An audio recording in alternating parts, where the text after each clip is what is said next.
povo, eu sou o Zelota e hoje de volta com mais um capítulo da nossa saga romana e com a minissérie Constantino, né? Uma saga dentro das sagas, uma série dentro dessa saga romana, que é a história de Constantino aí dividida em vários episódios, porque tem muita coisa, são muitas pontas que eu tô amarrando aqui, organizando para colocar aqui nesses vídeos para vocês e deixar uma coisa bem explicada, uma coisa que vai tornar um entendimento maior a respeito da vida do Constantino, a sua história e a sua importância no Império Romano, todos os seus fatos, todas as suas desavenças com os outros imperadores que governaram junto com ele. Enfim, tem muito combate, tem muita guerra civil. Essa época de Constantino foi só guerra civil, cara. A preocupação toda foi ali.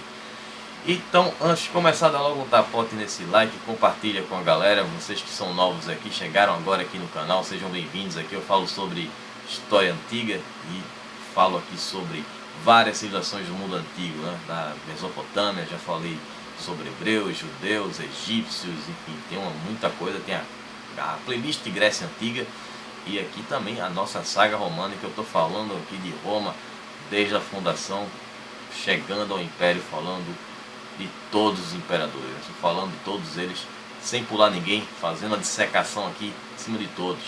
Então aproveita aí, dá um tapote logo nesse botão vermelho de se inscrever e nessa sineta, porque tem muita coisa legal aqui para vocês acompanharem. E também tem os vídeos especiais, né, que estão justamente nessa playlist aí, de vídeos especiais, que são essas civilizações que eu falo antigas. Iniciei já a enquete hoje, né, eu já postei aqui a enquete, já está valendo para a meta aí dos 325 inscritos. Então estou fazendo uma enquete nova, totalmente diferente agora, que é a Batalha Épica. Então vocês têm duas opções para escolherem aí. Os sármatas estavam ali, o povo do Oriente, que lutou bastante contra os romanos, e os gauleses. Qual desses dois povos vocês querem ver aqui? Obviamente eles não se enfrentaram porque tinha Roma no meio, né? Tem o Império Romano. Eles enfrentaram romanos de um lado e do outro, né? Então são duas histórias aí, duas civilizações para vocês escolherem lá no meu Instagram, @zelota. Lá também vocês podem ver as capas aí dos vídeos com antecedência e também participar das enquetes, como eu já disse, além também de estar aí sempre sabendo das novidades do canal, vídeos todas as quartas às 19 horas e sábado às 13 horas. Se der algum problema eu aviso lá, beleza? E também podem deixar aí nos comentários aí sugestões que vocês querem ver aí de civilizações e temas para eu falar aqui no canal, nos vídeos especiais, beleza? E sempre tendo aqui essa margem de cronológica, que seria a história antiga, dentro ali desse período de Roma, beleza? Então vou lá começar falando sobre onde eu terminei o vídeo passado, que teve o conflito lá, o confronto final entre Constantino e Magência, onde Constantino se torna o vencedor desse combate e acaba se livrando do Magência, que estava junto com ele lá no ocidente, né, do lado ocidental do Império Romano. Só que do outro lado também havia um outro conflito, que era entre o Licínio e o Maxímio Daia, que acontece no ano de 313. Então é a partir deste ponto que eu vou começar esse vídeo. E depois eu vou, claro que Constantino está diretamente envolvido nesse fato, e na sequência eu vou falar aí do Constantino e o Licínio, que vão ter aí os seus também as suas farpas, vão ter também seus problemas aí, mas vou contar com mais detalhes mais na frente. Então fica aí, assista o vídeo todo, que vale a pena, tá muito bom. Então vamos lá. Então nesse ano de 313, que foi onde eu encerrei o vídeo passado, o Maximiano Daia ele vai romper as relações dele com o Licínio. Os dois estavam ali no mesmo lado do Império, né, lá no Oriente. Então ele resolve declarar guerra ao Licínio. E aí houve uma tentativa, primeiramente, de um acordo entre os dois para fazer uma paz ali, um acordo de paz. Essa tentativa foi em Bósforo. Bósforo é uma região que fica ali na divisão da Turquia, né? A Turquia é o único país do mundo que pertence a dois continentes, né? É justamente essa parte onde tem o mar que separa ali a Turquia em duas partes, né? Na parte da Europa e na parte da África. Então é uma particularidade que existe lá na Turquia. Só que aí não houve acordo, porque aconteceu o seguinte: o Daia ficou sabendo que o Constantino havia feito essa aliança com o Licínio e fortaleceu essa aliança oferecendo a mão da irmã dele, a Constância, em casamento para o Licínio, né? Fortalecendo essa aliança entre os dois. Então isso deixou o Daia revoltado com essa aliança aí, porque ele ficaria em desvantagem com o seu rival, tendo o apoio do imperador que estava lá no Ocidente e que acabava de vencer o Magêncio. E o que foi que aconteceu? O casamento vai acontecer na cidade de Meliolano, desculpem, que é a antiga cidade de Milão. Aí acontece esse casamento e lá também é onde o Constantino ele vai fazer o decreto de Milão, o Édito de Milão, que vai fazer com que acabe a perseguição aos cristãos, que vinha acontecendo durante séculos, de muita perseguição, muitas mortes, muitos mártires e muitas coisas que aconteceram. Então ele proíbe a perseguição dos cristãos, mas ainda ele não coloca o cristianismo como uma religião oficial de Roma. É apenas para evitar essa questão das perseguições. Mas também a mitologia romana, a religião romana, o politeísmo deles continuava normalmente, certo? Então, o que havia sido confiscado pelos romanos, que pertencia aos cristãos, as propriedades, o que havia de bens, de ouro, enfim, eles foram obrigados a devolver. Então foi tudo devolvido, as propriedades à igreja, a igreja cristã.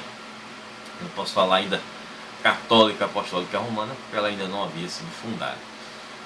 Então, esse édito vai passar a valer em todo o Império. Então não vai ser apenas para a região do Ocidente. Então vale também para o Oriente, que é justamente de onde surgiu, né, o cristianismo. E aí esse recado desse édito vai ser enviado para o Licínio, né, quando ele foi para Nicomédia. Por sinal, ele teve justamente lá os seus conflitos com o Daia por lá. E aí chegamos agora no momento da batalha de Cizíralo. Cizíralo, que atualmente seria uma província que fica na Turquia. Então os dois vão entrar finalmente no combate mano a mano. E aí cada um teve a sua experiência pré-combate, a sua experiência religiosa.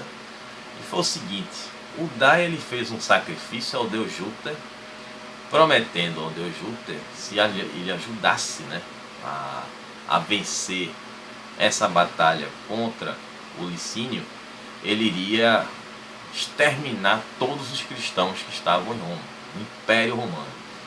Ele venceu essa batalha. E uma questão de por que ele odiava os cristãos. O Daia parece que ele não era muito bom da cabeça também, né? Como já teve outros nomes que eu já falei aqui na saga romana. Ele se encantou, se apaixonou intensamente por uma cristã, né, que se chamava Catarina, e ela vivia na cidade de Alexandria. Só que ela rejeitou os cortejos do Daia e ele ficou muito revoltado com isso. Ela não quis ficar com ele, não quis saber dele, então ele mandou prendê-la e tomar todas as suas riquezas. Ela era uma mulher rica e mandou decapitá-la. Pegou toda a fortuna dela. Depois ela acaba sendo canonizada pela igreja cristã, se tornando Santa Catarina de Alexandria. Então esse seria um motivo para ele odiar tanto os cristãos. Já no lado contrário, no Licínio, ele diz que ele vai ter um sonho, ele vai sonhar com um anjo. E um anjo mandou ele se levantar da cama e fazer uma prece, né? O anjo ensinou ele a fazer essa prece. E aí ele desperta desse sonho e ele fala com os comandantes dele e manda que os comandantes passem para os soldados essa prece e que todos os soldados façam essa prece, que eles iriam vencer. Então ele já se inspirou ali no que aconteceu com Constantino, né? E vou copiar a mesma estratégia, né? Deu certo com Constantino, vai dar para mim também, né? Só que realmente aconteceu dele ter tido essa vantagem, né? Tiveram aí aquelas tentativas, né, de acordo, que acabou não acontecendo, né? E esse combate acaba surgindo, né? Esse conflito acaba sendo realizado antes do que havia sido previsto, né? Porque Daia, ele se antecipou, ele tinha mais homens do que o Licínio, mas os soldados de Licínio estavam muito motivados com a providência divina. Dizem até que eles largaram os escudos antes do combate iniciar, olharam para o céu, levantaram suas mãos e fizeram aquela prece que o Licínio havia ensinado a eles, né? Que ele aprendeu durante aquele sonho. E aí eles foram para o combate. E os soldados de Licínio estavam muito motivados e atacaram de uma forma muito feroz os soldados do Daia. E acabou sendo um grande massacre, né? Os soldados de Daia foram massacrados. Com isso, o Daia, ele acaba fugindo, recuou e foi para... tirou as roupas dele imperial, né? Chama de púrpura imperial, e se vestiu de escravo, né? Para passar desapercebido. E ele fugiu para Nicomédia, onde, chegando lá, ele reuniu novas tropas e fortaleceu as portas de Cilícia. As portas de Cilícia é um desfiladeiro que existe na Turquia. Então lá as tropas de Licínio chegaram e conseguiram ultrapassar essas fortificações e mais uma vez eles venceram, né, o Daia, que mais uma vez também bate em retirada. Dessa vez Daia vai parar na cidade de Tarso, na Turquia também, a cidade onde nasceu o apóstolo Paulo, né, ou São Paulo para os católicos, que era um homem de cidadania romana, né, que havia nascido aí na cidade de Tarso, né, que se chamava Saulo, né, Saulo de Tarso. E lá ele continuou sendo pressionado por Licínio e acabou morrendo, né. Ele morreu e a sua família foi assassinada, né. Foi realmente uma batalha feroz aí do Licínio contra o Daia. E aí o Licínio acaba se tornando o único imperador aí do lado oriental de Roma, e Constantino fica do lado ocidental. Enquanto estava acontecendo aí essa briga entre os dois, Constantino começou a fazer algumas mudanças, iniciando essas mudanças lá do seu lado do império, né, do lado ocidental. Fazer reformas políticas e militares que vão ter grande impacto, e ele já pensando de forma muito estratégica, né? Já Constantino era um excelente estrategista, e já conhecendo a história de todos os outros imperadores que passaram antes dele, e os problemas que eles tiveram com relação ao exército, com relação ao senado e tal, então ele já resolveu logo de cara dar um baixa nessa situação, já que agora ele era o único imperador do Ocidente. E um dos primeiros atos dele foi o seguinte, foi extinguir a guarda pretoriana de Magencio. Então, com isso ele acaba com o poder das aristocracias italianas, que tinham influência com relação a esse exército, ou seja, essas aristocracias italianas seriam o partido dos patrícios, né, que eram os ricos, os empoderados romanos. Então ele tira esse poder, essa influência que eles teriam em cima da guarda pretoriana, com a extinção dela, e ele cria a escola Palatinas. Essas escolas palatinas seriam uma escola de formação de cavaleiros, né? E essa escola vai ser totalmente ligada a Constantino. Então eles serviriam diretamente ao imperador, sem influência de ninguém, para não ter uma guarda pretoriana assassina o imperador dentro do palácio, né? Então isso vocês viram aí em vários vídeos anteriores que eu fiz. Então ele forma essa cavalaria com o objetivo de criar uma força-tarefa para agir rapidamente em caso de uma guerra civil ou de uma guerra externa, né? No caso de invasão aí de povos, no caso das tribos bárbaras, né, que viriam do lado onde ele estava, no ocidente. Então ele teve essa estratégia que tinha com certeza esse cunho político também, que era para colocar todo o exército à disposição dele e evitar esses possíveis golpes, né, de insurgentes saindo do exército ou tendo aí o apoio do Senado, né, ou no caso do exército tendo o apoio do Senado, ou algum senador que teria apoio do exército, era mais raro, era muito difícil, era mais comum o Senado apoiar algum general como um usurpador. Essa foi uma estratégia brilhante de Constantino. Então sobraram também as pseudo-comitantenses, que eram tropas urbanas, né, que seriam como se fosse uma polícia, né, que ficava ali rondando pelas cidades, né, que aí eles recebiam soldos, né, que o Constantino pagava, além deles receberem umas premiações a cada jubileu do imperador, a cada novo imperador que ascendesse ao trono, eles receberiam essa premiação. Então ele só não podia mexer naquelas que estavam ali nas províncias, nas fronteiras do reino.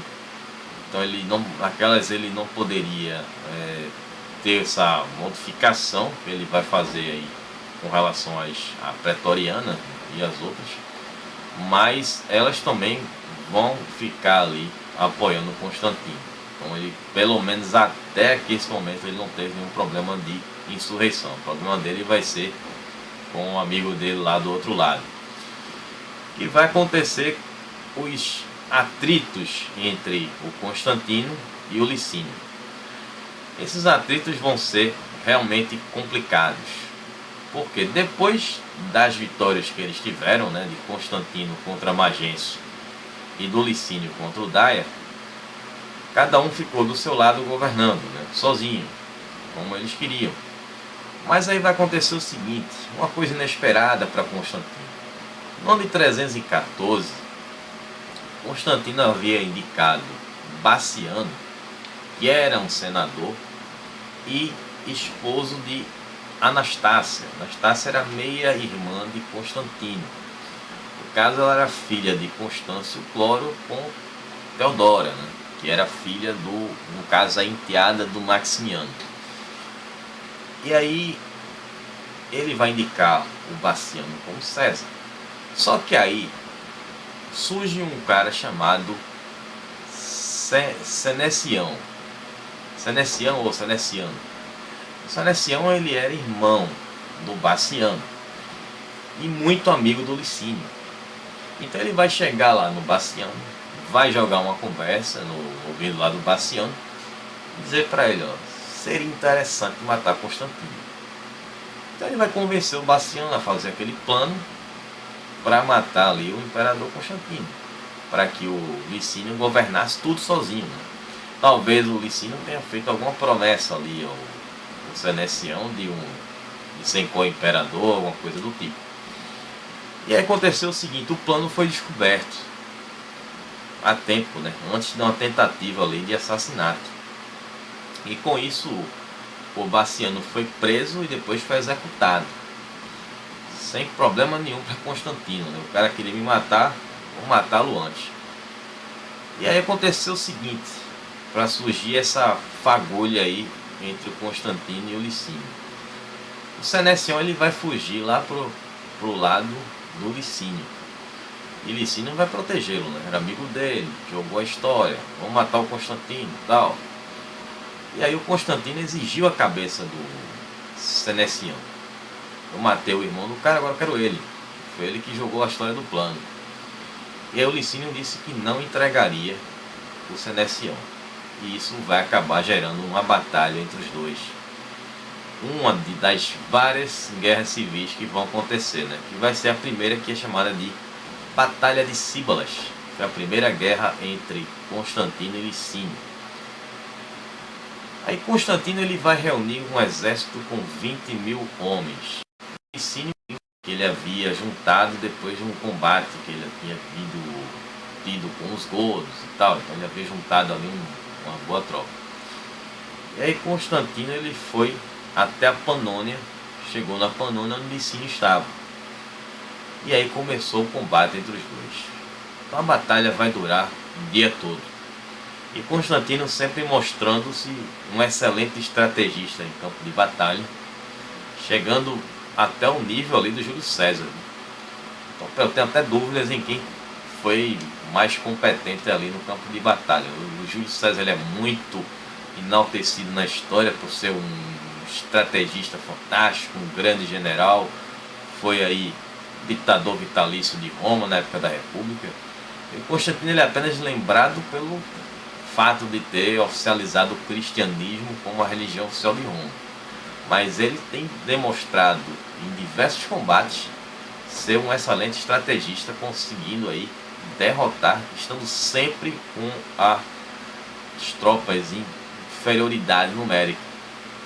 O que vai acontecer aí é que a luta vai durar o dia todo, como eu já disse. E aí o Constantino estava em vantagem, começou a reverter a desvantagem numérica e começou a anoitecer. E aí o Licínio ele aproveita que estava escurecendo, estavam lá os arqueiros jogando flecha de um lado para o outro. E aí ele acaba fugindo à noite e vai para a cidade de Sírmio. Só que ele foge com a cavalaria, deixa o exército que estava para trás, deixa tudo que ele tinha ali de suprimentos, de armas, muitas coisas acabam ficando para trás. Ele chega em Sírmio, pega a família dele e toda a riqueza dele. De lá ele vai embora de Sírmio e parte em direção à Trácia. E Constantino foi lá no encalço dele, né, para tentar alcançar o Licínio. Quando ele chega em Sírmio, o Licínio já tinha ido embora para Trácia. Lá na Trácia, o Licínio ele vai escolher um co-imperador para dividir com ele ali o lado oriental do império, que seria uma indicação dele, né? O cara que ele escolheria, no caso, e seria leal a ele, né? Ao Licínio. Então ele escolhe um homem chamado Valério Valente, que era um duque no Oriente. E esse ato vai deixar o Constantino ainda mais furioso com o Licínio. Uma turma fala hoje em dia no linguajar popular, o pessoal jovem, né, são mais novo, eu também sou jovem, mas a galera adolescente, né, que fala aí pistola, ficou full pistola, né? Foi assim que o Constantino ficou aí com o Licínio. Ficou realmente muito furioso, ficou revoltado. E esse Valério Valente vai ter uma passagem muito curta, e sua vida vai ser muito curta como imperador. Porque logo na sequência vai acontecer a Batalha de Mardia, ou a Batalha do Campo Mardiense, que vai acontecer na cidade de Armali, na Bulgária. Então, foi uma batalha que começou bastante equilibrada para os dois lados. Só que aí o Constantino, mais uma vez com a sua visão, ele deu a entender ao Licínio que estava recuando. Só que ele designou uma parte da sua tropa para fazer a volta por trás e atacou o exército do Licínio despreparado ali, né, pelas costas, né, atacou por trás. E aí ele acaba conseguindo matar muitos soldados do Licínio e mais uma vez o Licínio acaba tendo que pedir arrego, né, teve muitas baixas ali no seu exército. Aí o Licínio vai pensar num acordo de paz, né, que ele estava na iminência ali de morrer, de perder aquela batalha. Ele acaba se descobrindo que durante essas fugas dele, ele acabou deixando a bagagem dele para trás, ou seja, todas as riquezas que ele tinha. E que a comitiva imperial que estava com a família dele havia sido capturada. Então ele tem que fazer um acordo de paz para poder recuperar o dinheiro dele, nas suas riquezas, e a sua família ser devolvida. E ele mandou um emissário, né, chamado Mestriano, que era um oficial romano, né, que estava ali do lado do Licínio, para ir até o acampamento de Constantino para fazer esse acordo de paz. E esse acordo ele vai demorar alguns dias, vai acontecer na cidade de Sérdica, que é a atual Sófia, na Bulgária. E vai acontecer no dia 1 de março de 317. O dia 1 de março era uma data que, para Constantino, era uma data importante, era uma data que, para ele, era uma lembrança muito boa, que foi o dia que o seu pai, Constâncio Cloro, se tornou imperador, né? A ascensão de Constâncio Cloro foi no dia 1º de março. Então ele escolheu isso para fazer esse acordo de paz. Então nessa conversa entre os dois, o Licínio ele vai reconhecer a superioridade de Constantino, de ser um cara mais poderoso, mais preparado, melhor estrategista, mas e acaba entregando alguns territórios europeus que estavam do lado oriental, menos a Trácia, que não abria mão da Trácia. Então beleza, e aí ambos foram nomeados como cônsules. Só que aí Constantino exigiu que Licínio depusesse o seu César, que era o Valério Valente. Isso não só tem a posse se você depor ele. E aí o Licínio não apenas depôs o Valério Valente do cargo, né, em 317, como também executou o Valério Valente para demonstrar aí um ato de lealdade ao Constantino. E também foi acordado aí, nesse encontro, que os filhos deles se tornariam Césares, ou seja, vice-imperadores. No caso do Constantino, ele indicou o filho dele, Crispo, que era filho dele com Minervina, que era sua primeira esposa, que ele havia deixado ela por conta dos acordos que foram feitos da tetrarquia para casar com Fausta, né, que era filha lá do Magêncio, irmã do Magêncio e filha do Maximiano, e que também tinha um outro filho dele, né, que foi outro filho que ele indicou, que foi o Constantino II, que é justamente filho dele com Fausto. Essa vai aprontar muito, hein? E aí o Licínio vai colocar o filho dele, Licínio II, como César dele, lá pelo lado do Oriente. Mas depois ele vai colocar outro nome ali no lugar, viu? Ele não vai perder tempo não, ele vai acabar indicando um outro César para o lugar dele, também como vice, que vai ser o Marciniano. Isso aí vai acontecer ali em 324, né? Um pouco mais na frente, eu vou dar sequência aí nessa história mais à frente. Enfim, bom, espero que vocês tenham gostado, vocês tenham entendido a tua explicação aí. Vou continuar em outros vídeos dessa história, no próximo vídeo. Se conseguimos alcançar a meta de 325 inscritos até a noite de hoje, que está saindo o vídeo, no caso até a noite de amanhã, quinta-feira, eu estarei postando no sábado já o vídeo especial, que vocês ficarão sabendo lá no Instagram qual foi a civilização que venceu. Portanto, vão lá, votem, @zelota, escolham entre sármatas e gauleses, qual desses povos vocês querem ver aqui no História com Zelota, no vídeo especial, e trarei essa civilização vencedora. Farei o anúncio lá mesmo no Instagram, por isso fiquem acompanhando, me sigam lá, quem não me segue ainda, e também farei este vídeo já no sábado, se der tempo já trarei no sábado. E aí na quarta-feira eu vou continuar essa história de Constantino, porque tem muita coisa para falar sobre Constantino. Para quem pensa que foi só a questão do cara que tornou o cristianismo como religião oficial de Roma, já está enganado, hein? Ou você não está sabendo mais sobre a vida do cara, e eu estou contando para vocês aqui. Então vou ficar por aqui, um abraço do Zelota, a gente se vê no sábado. Então boa semana para todos, falou pessoal!